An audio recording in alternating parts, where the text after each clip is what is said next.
meus irmãos e minhas irmãs, todos nós estamos, né, com certeza, com saudades uns dos outros, e para a gente tentar não perder o ritmo do nosso estudo, vamos hoje, né, dar uma caminhadinha aí na sequência, né, da nossa matéria. E nós vamos fazer isso sob a proteção da Santíssima Trindade, em nome do Pai, do Filho e do Espírito Santo. Amém. Nós terminamos no nosso último encontro do mês de fevereiro, no mês de março, né, nós terminamos os 5 livros iniciais, o Pentateuco, e hoje nós vamos iniciar a sequência dos livros históricos, né, os livros históricos, um total de 16 livros, são 16 livros que percorrem um período de aproximadamente 1.200 anos. Então nós vamos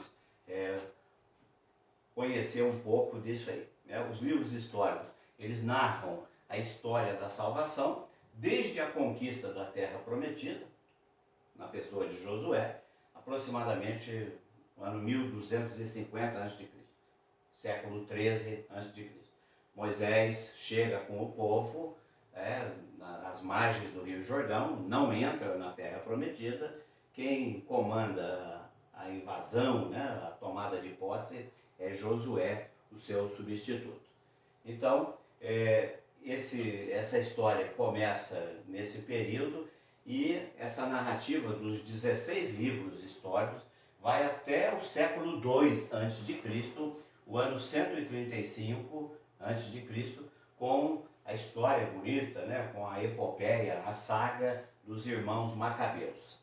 Então, são aqui 16 livros nessa sequência, como está na Bíblia: Josué, Juízes, Ruth, 1º e 2º de Samuel, 1º e 2º dos Reis, 1º e 2º de Crônicas, Esdras e Neemias, Tobias, Judite e Esther, né, que isso aqui vai merecer um estudo específico, e finalizando com os 2 livros de Macabeus, 1º e 2º livro de Macabeus. Observando aqui uma linha do tempo, né, nós temos, pode apertar, nós temos aqui o início desse período no ano 1250, com a narrativa do Êxodo, com o comando de Moisés chegando às portas da Terra Prometida, e essa narrativa se desdobra até, né, esse período aqui do século II antes de Cristo, com a história dos irmãos Macabeus. Então, o que os livros históricos mostram para nós, né? Eles mostram o seguinte, que pouco a pouco, devagarinho, né, o povo hebreu, aquele povo que foi libertado por Moisés, vai ocupando a região de Canaã sob a liderança de Josué, né? E com a morte de Josué, quem comanda, né, quem dá as regras são os juízes, né? Tem um livro específico que fala sobre esse período dos juízes. Então, lembrando a vocês, nós já falamos disso aqui várias vezes, né, que a ocupação da Terra Prometida, ela não é algo pacífico, é algo que acontece, né, a partir de combate, a partir de lutas, né? É uma tomada de posse, não é simplesmente, né, chegou e ocupou, tá bom?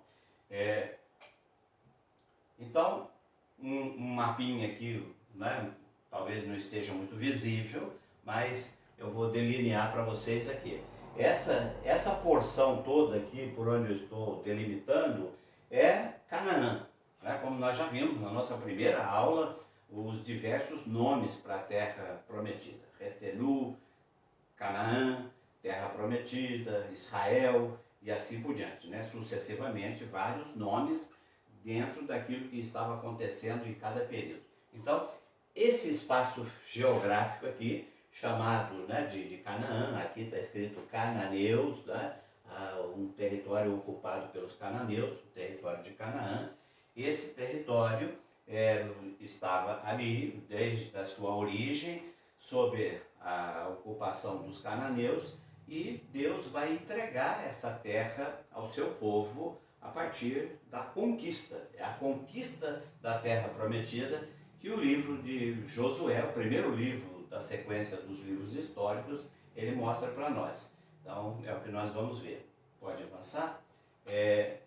Em seguida, nós vamos ver aqui no mesmo mapa anterior, só que desenhado aqui as rotas, pode avançar? O itinerário da ocupação. Então aqui a gente vai observar que aqui nós temos as planícies de Moabe, onde o povo ficou acampado antes da invasão, atravessou aqui, né, entrou por aqui, Jericó, né, bem na divisa, e aí então a tomada da terra prometida ela se dá inicialmente em direção ao sul e depois em direção ao norte. Então esse mapa ele, né, mostra para nós a sequência da ocupação. Primeiramente, como nós já vimos, todo o povo desce para ocupar as terras do sul e também todo o povo se volta para o norte até ocupar toda a extensão. É aquela história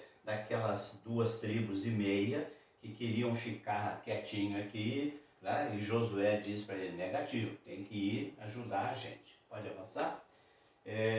Então, e com isso, depois de devidamente ocupada a terra prometida, nós temos, né, essa divisão aqui, as 12 tribos, cada qual com o seu quinhão de terra, né, devidamente distribuído por Josué, levando em consideração aquilo que nós falamos no livro dos Números, né, o segundo recenseamento, no capítulo 26, ele foi feito justamente para que a distribuição das terras fosse uma distribuição equitativa.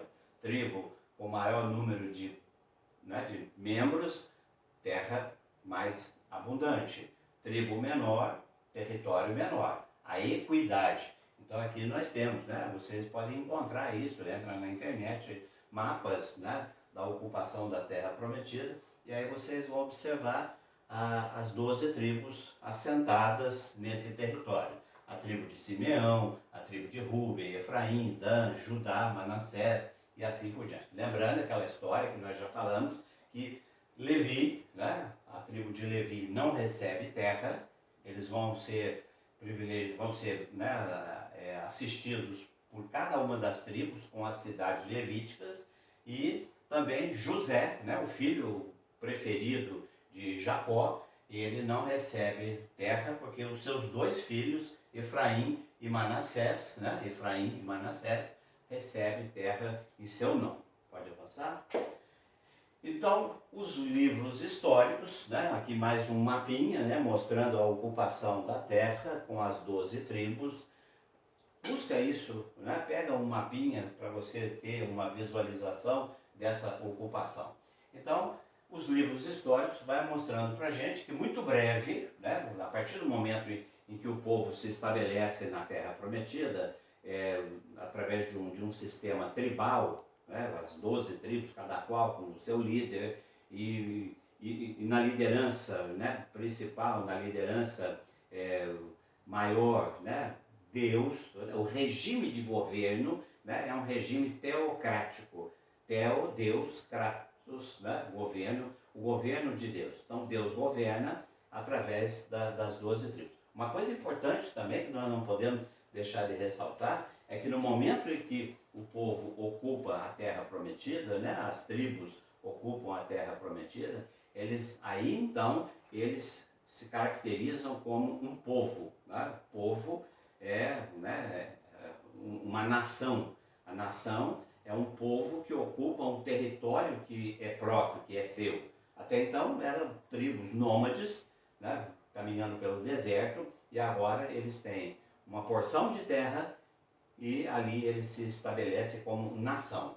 E uma vez estabelecido como nação, esse povo, né, vai sentir inveja, por incrível que pareça, dos povos vizinhos e vão desejar ter um rei. Já tinham um rei, próprio Deus, mas eles queriam um Deus, né, governante, cavaleiro, guerreiro e assim por diante. Por isso, após Samuel, né, o juiz Samuel, inicia-se o período da monarquia. No primeiro livro de Samuel, a gente vai ver, né, essa insistência do povo de querer ter um rei. Samuel vai fazer de tudo, vai dizer para eles: vocês não sabem o que é ter um rei. Né? O rei vai querer as suas mulheres, os seus filhos, o seu dízimo, a sua colheita, mas eles querem ter um rei a todo custo. E aí então inicia-se o período da monarquia, mais ou menos ali por volta, no século XI, mais ou menos por volta do ano 1050, com o rei Davi, com o rei Saul, perdão. Tá? Então, o início da monarquia acontece no século XI e Saul é eleito o primeiro rei. Né? Uma velocidade meteórica, Saul é nomeado rei e é, né, destituído do seu reinado, embora ele permaneça como rei, mas ele comete 3 pecados que nós vamos estudá-los, e com isso Deus retira dele, né, o poder e já transfere para Davi, o jovem Davi. Né? Pode prosseguir. Então, Davi vem como sucessor de Saul, né, como rei de Israel, porque quando eles ocupam a terra prometida, unidos, né, nas 12 tribos, o território todo passa a se chamar Reino de Israel. Então, durante esse período, né, unificado, o território é chamado Reino de Israel. E Davi, então, com as suas façanhas, com a derrota de Golias e outros feitos magníficos, ele vai ganhando, né, assim, a graça de Deus e vai enfurecendo o rei Saul a ponto de persegui-lo, querer matá-lo, né, uma história muito, muito emocionante. Pode avançar? A monarquia, né, estabelece então a sequência Saul, Davi e Salomão. Salomão, que é ícone da sabedoria, né, ele que, como todos nós sabemos, responsável pela construção do templo magnífico, né, o majestoso templo que vai reproduzir aquilo que nós já falamos anteriormente, né, o modelo do santuário construído no deserto, né, Êxodo capítulo 25, né, em diante fala da construção do santuário. Agora o santuário será construído em alvenaria, pedras, madeiras, né, uma riqueza extraordinária. A gente vai ver isso aí também. Pode avançar? Depois, após a morte de Salomão, nós vamos ter a divisão do reino de Israel. O reino do sul vai se chamar Judá, 2 tribos que permanecem unidas, e as 10 tribos do reino do norte, né, manteve o nome de reino de Israel. Então, após a morte de Salomão, ano 950 mais ou menos, né, nós vamos ter essa realidade. Durante toda a história, né, Israel e Judá tiveram de lutar contra os outros povos para manter a sua própria terra. Como eu disse já no início, a coisa não foi pacífica. Seguindo então, pode avançar? Então, volta um pouquinho. Nós temos nesse momento o início de uma sucessão de invasões, né, sobre o território de Israel e Judá. Primeiramente, os sírios, né? Estou chamando a atenção aqui, que tem os sírios e tem os, né, aqui tem o Império Sírio de Damasco, tá? E tem também, né, os assírios. São 2 povos diferentes, né, localizados em regiões diferentes, mas os 2, né, se investem para cima dos judeus. Tá? Então, no ano 722, eles invadiram o reino do norte, né, o reino de Israel, destruíram a capital Samaria e eles foram deportados para a cidade de Nínive, lá na Assíria. Então, pode avançar? Tá? Então, isso se deu aqui no ano 722, pode avançar? O exílio em Nínive e a queda do reino do norte. Vou falar sobre esse exílio de Nínive, né, que é pouco citado na Bíblia. A gente ouve falar muito do exílio da Babilônia. Então, isso aqui era todo o Império Assírio, após ter tomado o reino do norte e uma parte do Egito e assim por diante. Tá? Pode avançar.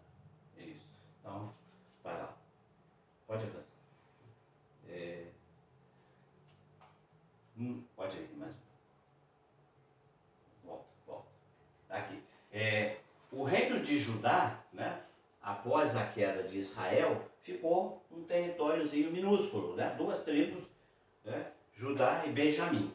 E eles foram dominados pelos babilônicos, né, no ano 586, destruíram Jerusalém, destruíram o reino, e eles foram, né, levados para a Babilônia, e lá eles ficaram por 50, 70 anos. Cada livro traz uma referência. Isso vai ser contado para nós no livro dos Reis e no livro das Crônicas. Pode avançar? Então aqui, no ano 587, o povo é exilado para a Babilônia, e depois, pode avançar, nós temos aí então a queda do Reino do Sul e o exílio na Babilônia. Vai. Aí então a extensão do território da Babilônia, com a sua dominação. Pode avançar? Pode avançar. E no ano 539, né, depois daqueles 50, 70 anos que eles ficaram na Babilônia, o rei Ciro, da Pérsia, né, permitiu que eles retornassem à sua terra. Não é propriamente uma libertação, né? É um trato que foi feito. A gente vai falar sobre isso, principalmente nos livros de Esdras e Neemias. Tá aqui, ó, começa a reconstrução da cidade e do Templo de Jerusalém. Então nós vamos ver esses dois livros aqui. Seguindo. Tá? Aqui, em particular, nós vamos fazer um estudo sobre, né, Ruth já foi visto lá atrás, Tobias, Judite e Esther. Eles estão aí entre os livros históricos, mas eles são mais umas novelas, né? É um gênero literário chamado Midrash, que tem por objetivo, né, erguer o moral do povo que estava, né, arrasado pelas dominações. Pode seguir? E finalizando, os dois livros de Macabeus, século II a.C., depois da dominação grega por parte de Alexandre Magno, né, houve uma influência muito forte sobre a cultura universal, e não foi diferente com a cultura hebraica. E aí então Macabeus, né, uma família, se rebela contra o poderio magnífico de Alexandre Magno e consegue estabelecer, mesmo que por um curto período de tempo, a dominação do povo hebreu sobre o seu território. Próximo encontro, vamos falar sobre o livro de Josué. Começa a ler o livro para a gente ter, né, um ganho aí. Nós nos despedimos em nome do Pai, do Filho e do Espírito Santo.